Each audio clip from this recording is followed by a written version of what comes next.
What's the advantage of making... So we asked Ontario's Minister of Energy and Mines, why more nuclear? We are the developer building out the first small modular reactor in the G7 before the Americans and the Brits and the French. Here we are, Ontario, and I want Canadians to be proud. Like, we have to flex our muscle.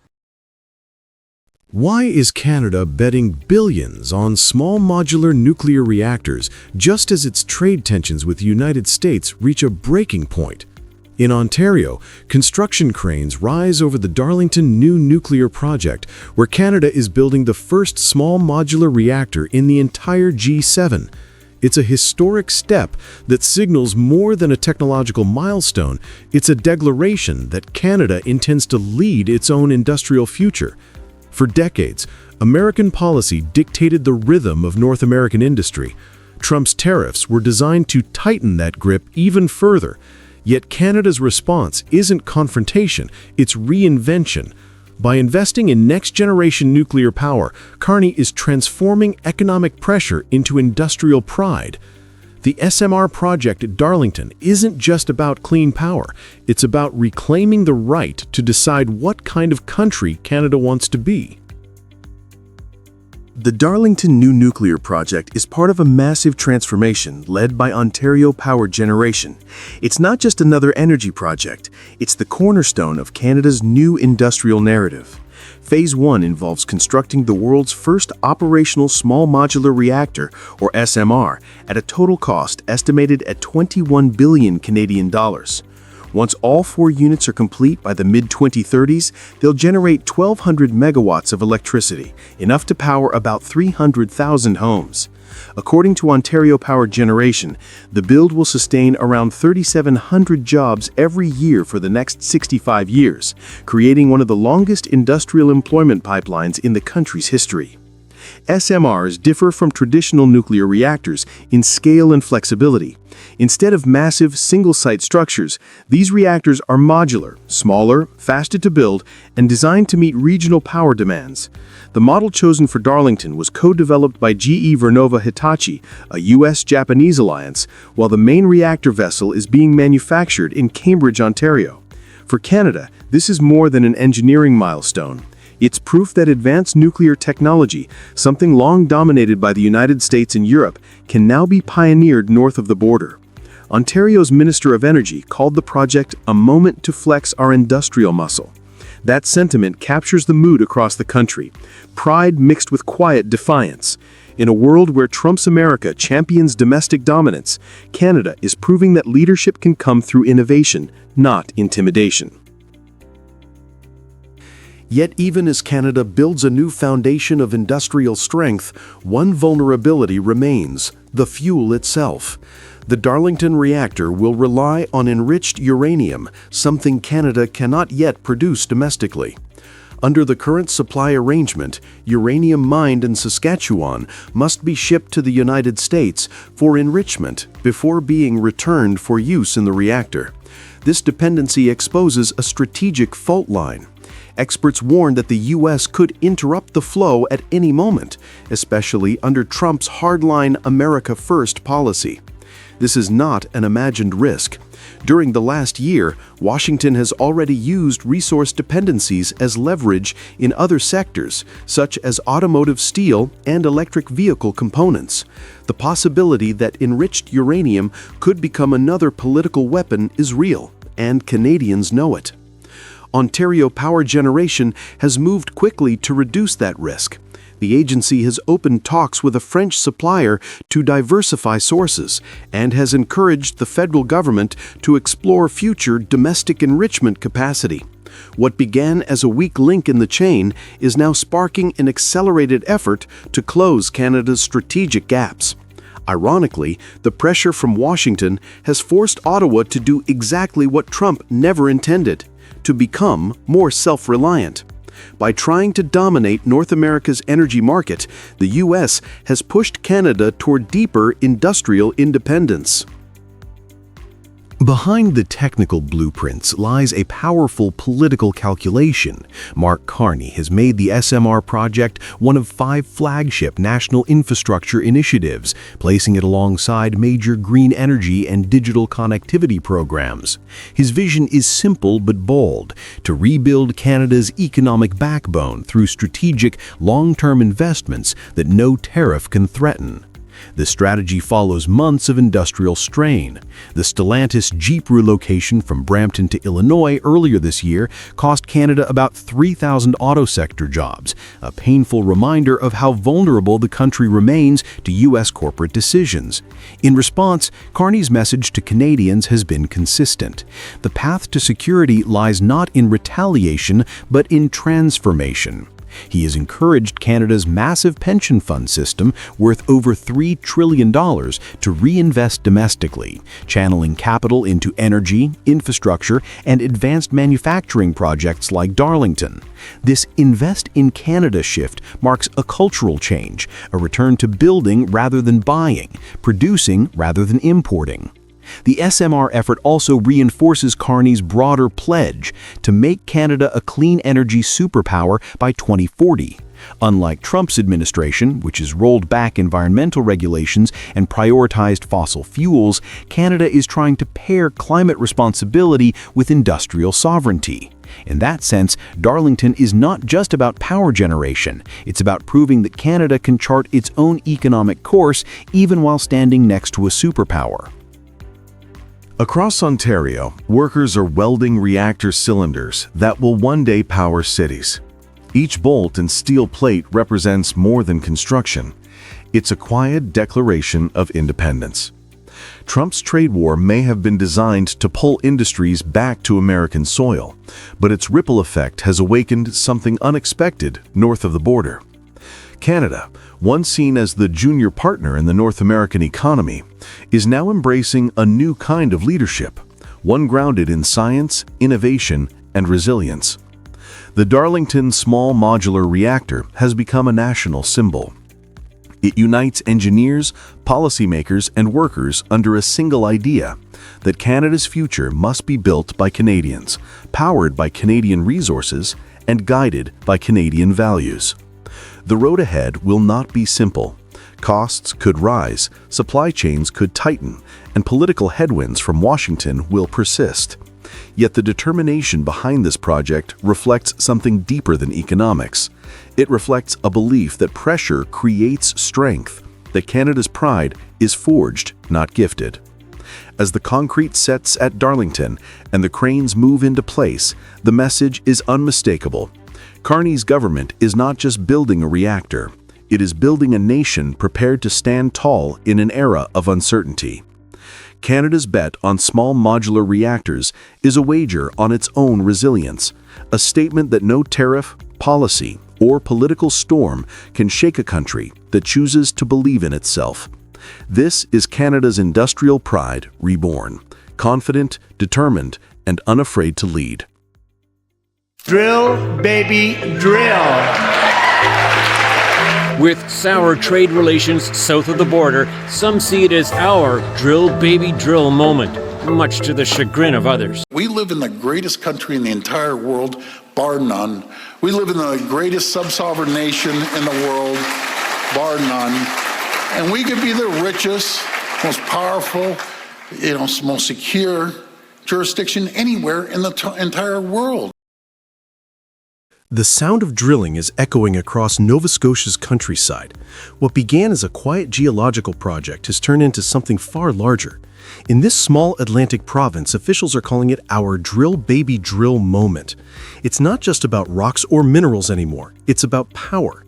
For decades, Canada's resource-rich provinces watched as global markets and foreign governments shaped their economic fate, but now Nova Scotia has decided to change that. Its message is simple: if the world wants critical minerals, Canada will be the one to supply them, and on its own terms. This is the story of how one province became the front line of Canada's new economic independence at a time when its southern neighbor is tightening every screw of its trade agenda. The turning point came quietly but decisively. After years of slow development and environmental caution, Nova Scotia's government announced a sweeping reversal in 2025. It lifted long-standing bans on uranium exploration, removed moratorium on natural gas fracking, and shortened the permit process for mineral exploration. The move shocked even seasoned observers, but it was born from a realization. Canada's economy could no longer rely on imported minerals or the uncertain goodwill of its allies. As the United States tightened its grip on North American supply chains, and as China restricted the export of rare earths, the world entered a scramble for materials that power everything from batteries to fighter jets. In this race, Canada saw both a threat and an opportunity. For Nova Scotia, the response was simple. Rather than waiting for foreign partners to dictate terms, it would start digging and take control of its own future. The deeper motivation was about sovereignty. The provincial government framed the move as part of a broader national awakening, a recognition that energy security and industrial stability begin with control over raw materials. Federal policymakers in Ottawa have repeatedly cited Nova Scotia as a model for strategic autonomy, noting that the province's reforms mirror Canada's new partnerships with Japan and the European Union on battery minerals. By moving first, Nova Scotia positioned itself not as a follower of federal directives, but as the engine of a new national resource strategy, one that blends economic survival with political assertion. In the rural town of Brazil Lake, where granite hills meet dense forests, the government's new policy took on real meaning. A prospector had been waiting for years to drill for lithium, one of the most valuable minerals of the modern age. When negotiations with a private landowner collapsed, the province stepped in and invoked a rarely used law to force access to the site. It was a move that divided the province. For some, it was heavy-handed. For others, it was leadership. By 2022, mineral claims in Nova Scotia had already tripled to 27,000. Roughly half of those were lithium-related. The International Energy Agency projected that global lithium demand would increase 40-fold by 2040. That forecast turned what was once a niche mineral into a strategic gold mine. Veteran prospectors estimate that even a small lithium mine could create jobs worth about $100,000 per year for local communities, with full-scale projects employing around 200 workers. The message from Halifax was clear. Nova Scotia would not sit on its resources while others decided their fate. It was no longer just economic policy, it was an act of defiance. But this defiance also exposed deep social divides. Many residents, including eighth-generation landowners and Indigenous communities, feared being excluded from decisions that could reshape their environment for decades. The provincial government promised consultation, but skepticism remained high. To its supporters, this was the price of progress, a necessary trade-off to compete in a world dominated by industrial giants. To its critics, it symbolized the erosion of local rights under the weight of global demand. Either way, the policy made one thing clear. Nova Scotia was willing to cross political and social lines to claim its share of the resource future. To understand the weight of this decision, you have to look south. In 2025, the United States, under President Donald Trump's second term, doubled down on its America First trade agenda. Washington imposed tariffs ranging from 10 to 100% on imports, including metals, vehicles, and industrial components. The intention was to strengthen American industry. The result was very different. Canada, long treated as a predictable supplier, began to rewire its strategy. Prime Minister Mark Carney's government used the tension to accelerate a broader industrial plan. Ottawa and the provinces turned toward Europe and Asia, negotiating sectoral resource agreements to diversify away from U.S. dependence. In that context, Nova Scotia's push for critical mineral development was not an isolated act. It was part of a nationwide movement to secure sovereignty over natural resources, from lithium to cobalt to uranium and rare earth elements. Ironically, Washington's attempt to dominate the North American supply chain pushed its closest ally to build one of its own. The trade war that was meant to secure America's advantage ended up awakening a new competitor right next door. Nova Scotia's mineral rush is still in its early days, but it already carries enormous symbolic weight. It represents a new chapter in Canada's economic identity, one defined by self-reliance, resource control, and a willingness to challenge the status quo. The province's gamble is not without risks. Environmental concerns are real, Indigenous leaders warn that they have not been properly consulted, and the question of how far governments can go in forcing exploration on private land remains unsettled. Yet one fact is undeniable. Canada is no longer waiting for approval. From lithium mines to uranium fields, the country is building a resource firewall that could redefine its relationship with the United States. The North American trade conflict has moved underground, quite literally, and as drills pierce the bedrock of Nova Scotia, they are uncovering not just minerals, but a deeper shift in the balance of power across the continent. A stark new warning from the Energy Department. According to new projections, Americans could face up to 800 hours of blackouts per year by 2030. That's more than a month without power, and it's raising some questions about the reliability of our electric grid. And residents on the Sunshine Coast say they're again sending all the power from a local dam to the U.S. for 30 years. In British Columbia, a single proposal has turned into a national story. Powell River Energy has asked Canada's energy regulator for a license to export power to the United States for the next 30 years. That would lock in supply until 2055. But what seemed routine quickly drew heavy opposition from residents, local business groups, and the Tla'amin First Nation. For Americans, the timing is striking. Washington is counting on Canadian energy to balance out shortages created by high costs and delays in its own projects. Instead of certainty, the United States is now watching as a long-term deal stumbles at the very first hurdle. The dam in Powell River once powered a paper mill that operated for more than a century. When the mill closed in 2021, the company shifted output south. What looked like an easy export is now tangled in questions about local development and energy sovereignty. This is where a regional dispute intersects directly with the larger politics of Trump's tariff era. Donald Trump's tariff program was meant to reinforce American control over supply chains, yet the result has been the opposite in many sectors, including energy. Duties of 25% to 50% on steel and aluminum raised construction costs for utilities, while added tariffs on copper and other metals slowed investment in new transmission lines and renewable projects. The U.S. Department of Energy reported in its summer 2025 review that grid expansion targets are already falling behind schedule. Those delays have made imports from Canada more valuable. Washington assumed those imports would be secure, but the Powell River case shows the weakness in that assumption. Canada is no longer treating electricity as an unlimited export. Communities and provincial agencies are pressing to keep more power at home. Trump's trade war has therefore created an energy paradox.